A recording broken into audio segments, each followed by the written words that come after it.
This video explains in detail the different values displayed in the info panel while staking out a road model.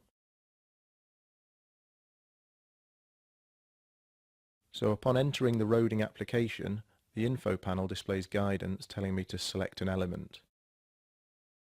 When working with road data, lines are used as references, so first I will remove the points from the data in the Map View Manager, leaving just the string lines to select.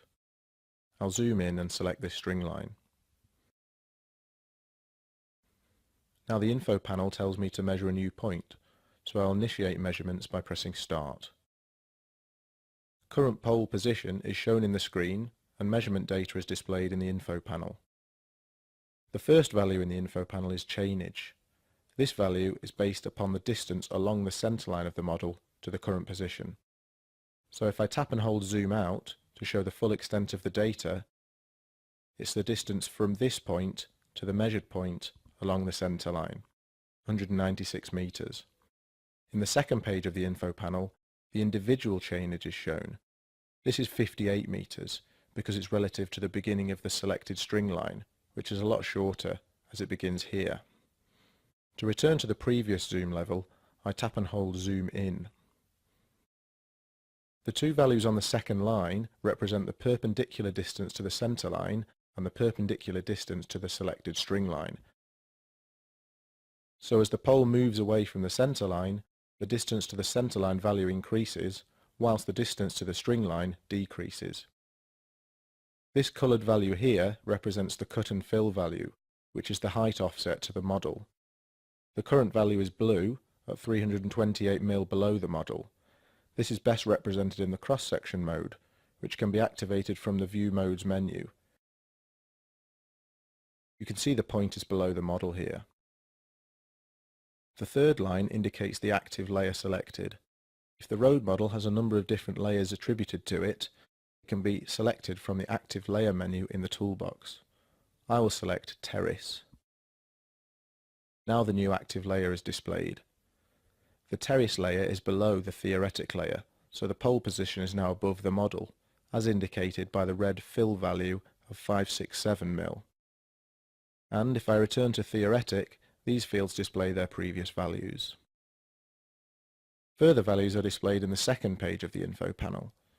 For these values, I'll enable the split screen view using the View Modes menu.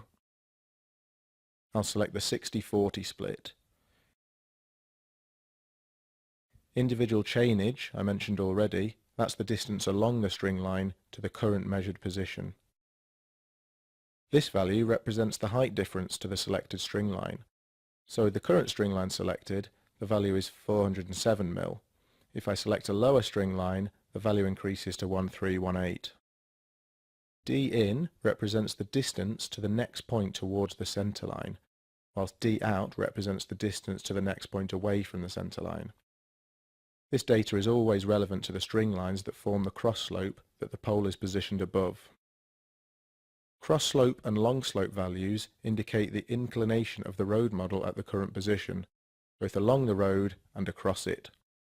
A negative cross slope value here means sloping down from the center line towards the edge, whilst a negative long slope value here means sloping down along the center line. In the third page of the info panel, the coordinates of the current position are displayed, and the current point ID figure. That is, the next stored point will be given this ID. Point ID can be edited using the button in the measure bar. The value at the top of the info panel represents the distance to the point where the current height would intersect the road profile. This may be useful for building up a road bank, for example. It is possible to configure the content of the info panel by tapping and holding within it. Here on the left-hand side, the current configuration is shown. To configure page 3, tap it and define the required values from the options displayed in the central column.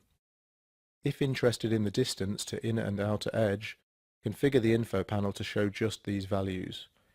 To configure another layout, put the same values in page 4 distributed above one another rather than next to. In page 5, put solely the cut fill value in all 6 boxes.